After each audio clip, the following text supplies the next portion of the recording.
সাফ অনূর্ধ্ব-17 নারী চ্যাম্পিয়নশিপে নিজেদের পঞ্চম ম্যাচে আজ স্বাগতিক ভুটানের বিপক্ষে মাঠে নামবে বাংলাদেশ। শিরোপার দৌড়ে টিকে থাকতে এই ম্যাচে জয়ের কোনো বিকল্প নেই অর্পিতাদের। থিম্পুতে ম্যাচ শুরু হবে বেলা ৩টায়। সাফ অনূর্ধ্ব-17 নারী চ্যাম্পিয়নশিপে ভারতের কাছে হারের পর নেপালকে পরপর 2 ম্যাচে হারিয়ে আবারও জয়ের ধারায় বাংলাদেশ।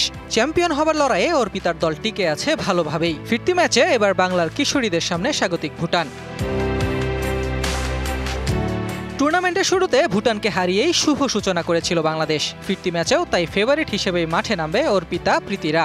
উজ্জীবিত বাংলাদেশ চাইবে প্রথম ম্যাচের পুনরাবৃত্তি করতে।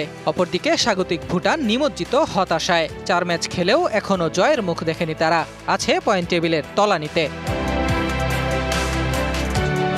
শিরোপা জিততে এই ম্যাচে করা যাবে না কোনো ভুল। হার কিংবা ড্র বাংলাদেশকে ছিটকে দেবে চ্যাম্পিয়ন রেস থেকে। All time Roma. Taste it, love it.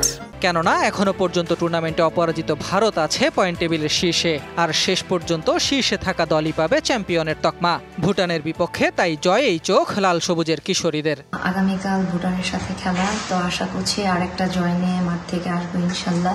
ছোটখাটো যে প্লেয়ারদের ইনজুরি ছিল এটা আলহামদুলিল্লাহ রিকভারি হয়ে উঠেছে। ভালো খেলে জয় নিয়ে মাঠ থেকে আসতে চাই।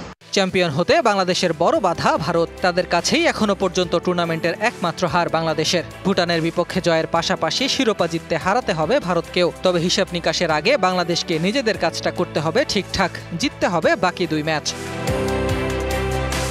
নারী সাফের মূল শিরোপা সহ বয়সভিত্তিক প্রায় সব শিরোপায় জিতেছে বাংলাদেশ। বাকি আছে শুধু অনূর্ধ্ব-17 টুর্নামেন্টের শিরোপা। এবার চ্যাম্পিয়ন হলেই পূরণ হবে সেই চক্র। শিরোপার পথটা কঠিন হলেও অসম্ভব নয় বাংলাদেশের জন্য। Ahmed Nahid, DBC news desk.